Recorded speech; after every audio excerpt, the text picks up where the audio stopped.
Son retard.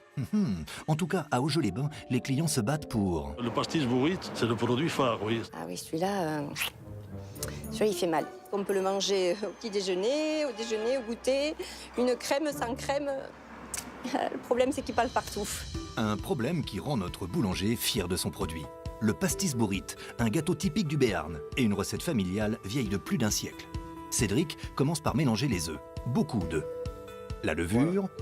Il faut bien l'émietter pour qu'elle se mélange bien dès le départ du pétrissage. Puis gros sel, sucre et sucre inverti. Un drôle de nom, mais une vraie mission. On met dans notre recette du sucre inverti pour donner de la souplesse à la pâte. Voilà, après, et pour la conservation aussi. Et là, je mets la farine, sans en mettre partout, de préférence. Ah ouais, mais c'est pas gagné là. Suit un mélange surprenant de beurre fondu, rhum et vanille. Et maintenant, on va attaquer le pétrissage. Après 20 minutes, la pâte est mise au repos pour toute la nuit.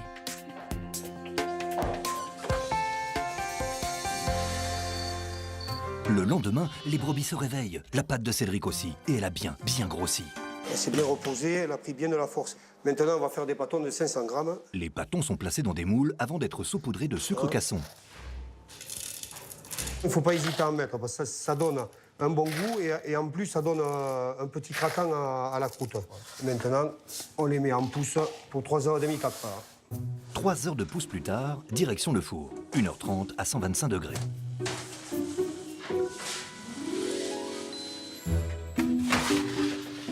Et si on dégustait?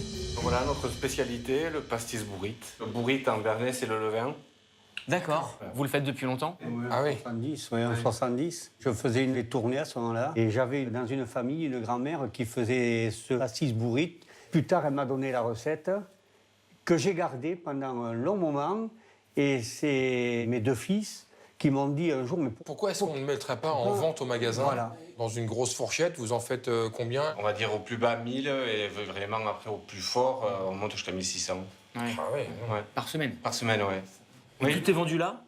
Non, on a des crémiers, des épiceries fines, des primeurs. Il y a des restaurateurs qui le revisitent. D'accord. En dessert? En dessert, en pain perdu. Écoutez, c'est très joli. Je crois qu'on va vous laisser le couper, hein? Allez.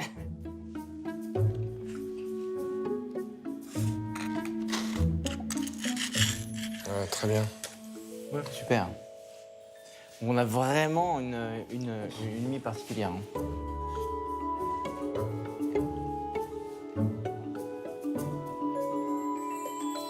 On a un petit mélange d'alcool dedans.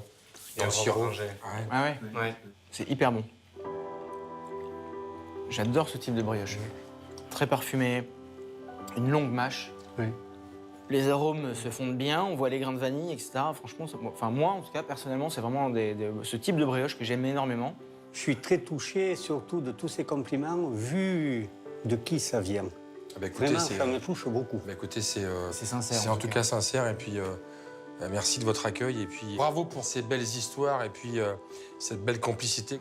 Et puis, ces beaux produits qu'on a dégustés.